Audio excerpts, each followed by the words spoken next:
Tempat ini dahulunya adalah SDN 2 Ngumpul, yang setelah tidak dapat murid akhirnya dibongkar dan menjadi Koperasi Desa Merah Putih.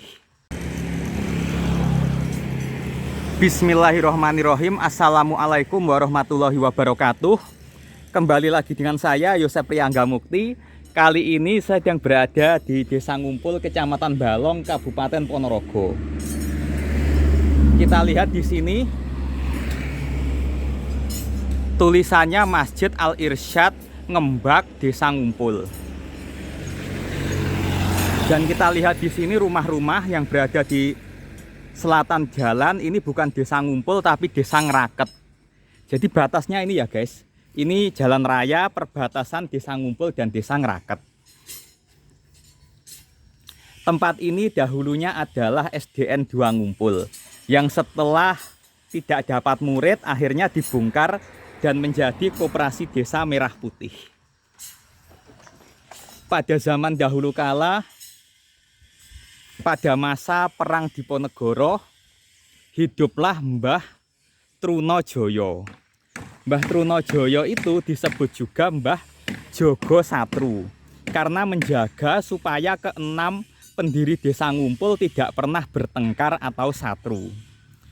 Kemudian yang babat dukuh kerajaan adalah orang dari Pacitan yang bernama Hasan Bakri bin Yahudong Lorok.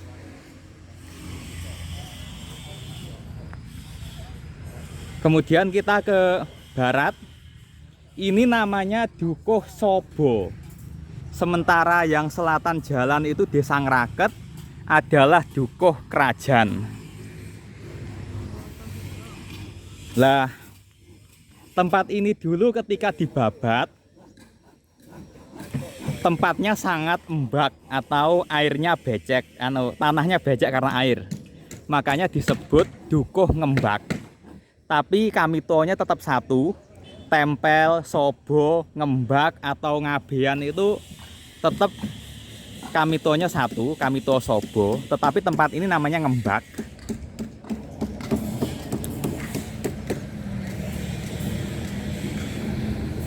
Yang babat tempat ini menurut sejarawan namanya Mbah Menggung.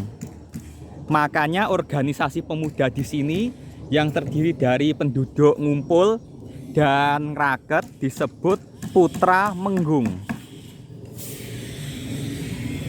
Sementara yang utara sungai yang babat juga Mbah Madiman Menggung. Karena ketika dibabat tersebut babatnya itu dikabehne atau semua dibabat, makanya disebut ngabean. Karena di timurnya ngabean itu ada tempat yang sangat sempit. Utaranya adalah Desa Poko, selatannya Desa Sumberjo, makanya disebut tempel. Lah tempel ke timur disebut sobo karena orang pada zaman dahulu biasa berkumpul di situ. Disitulah pada zaman dahulu terdapat pasar ngumpul.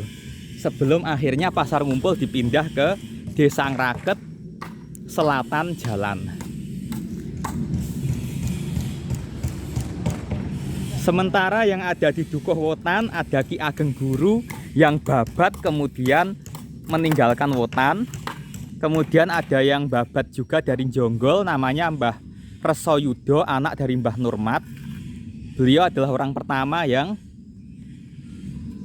membuat rumah di Wotan. Setelah itu ada juga Mbah Rono Mejo yang babat alas. Makanya di Wotan itu ada hutan dirubah menjadi sawah. Itu babatannya Mbah Rono Mejo.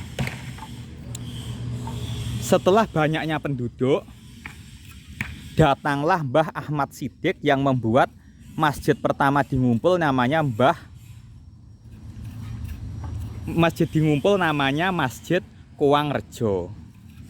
Lah, itu adalah masjid pertama di Ngumpul, masjid yang berdiri sebelum di Desa Poko dan Desa Sumberjo didirikan masjid. Sementara di Bobrok yang babat adalah Mbah Sucitro, yang beliau babat desa dengan anaknya yang bernama Mbah Troyudo. Diberi nama bobrok karena dulu setelah dibabat langsung dibroi atau ditinggali. Sementara diberi nama Wotan karena dulu sungainya besar sehingga orang harus membuat wot atau jembatan. Ya, kita telusuri dulu ini lokasi koperasi Merah Putih. Jadi lokasinya strategis, ini koperasi. Ini ada bakso, istana bakso, nggih. Nggih, Pak Lamin. Lah ini ada es teh. Ini ada toko. Kita lihat di sana rumah Kami Tuwo Sobo. Dan ini adalah rumah keturunan Panembahan Senopati Raja pertama Mataram Islam. Jadi yang babat sini adalah keturunan Panembahan Senopati yang namanya Mbah Resoyudo. Jadi harus dibedakan antara membuat rumah dengan membuat desa. Kalau hutan dirubah menjadi sawah dan lapangan, itu yang membuatnya Mbah Madiman Menggung. Tapi peradaban di sini yang membuat ya banyak orang. Karena menurut ahli sejarah, Mbah Madiman Menggung sampai wafatnya tidak menikah. Ini masih sangat terlihat loh ini. Pemerintah Kabupaten Ponorogo, UPT Dinas Pendidikan Sekolah Dasar Negeri 2 Ngumpul, SDN 2 Ngumpul, Kecamatan Balong. Nah ini masih ada pagarnya ya ini. Ini pagar SDN yang dulu SD ini berdiri puluhan tahun. Nah ini ada masjid besar Al Irsyad. Ini musola yang dulu dibangun untuk SDN 2 Ngumpul. Nah ini ada rumah orang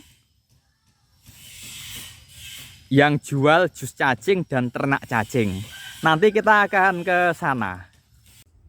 Kita telah sampai ke makam Mbah Menggung atau Mbah Madiman, pendiri pembabat Dukuh Sobo.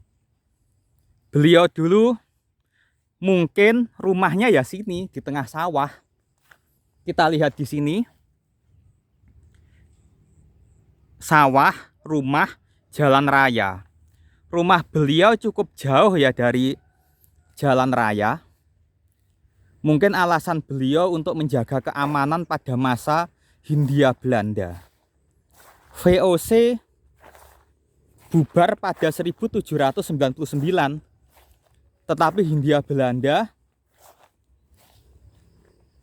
masih berdiri sampai 1942. Saat itu orang-orang yang pro terhadap Pangeran Diponegoro, pro terhadap pondok pesantren, diburu oleh Belanda dan dikejar-kejar. Akhirnya yang terjadi, mereka pun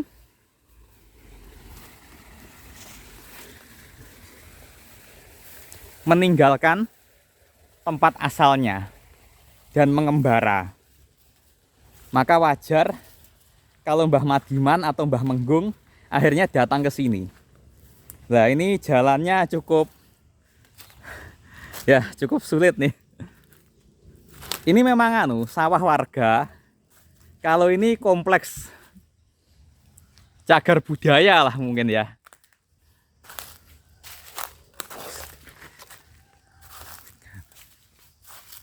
Ya ini makamnya cuma satu. Dan ini mungkin lahan warga, makanya dikasih pohon jati, rumput.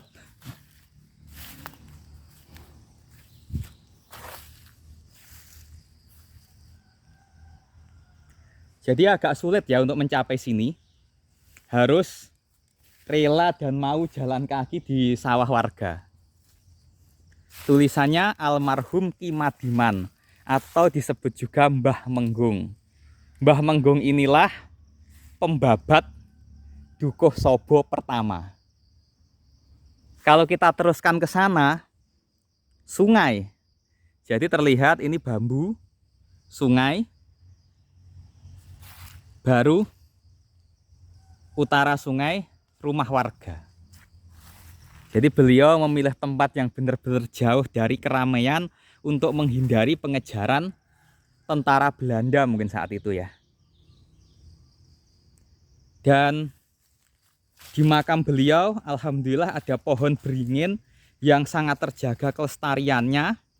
Dan pohon beringin ini tidak seperti pohon sawit yang tidak menyerap air. Lihat, sulurnya sangat tinggi, sangat besar.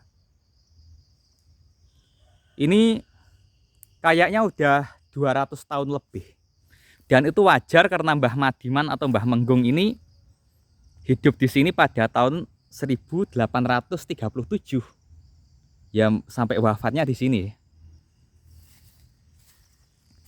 Makanya saya tidak sekedar menggunakan pendapat pribadi atau menggunakan teks tertulis.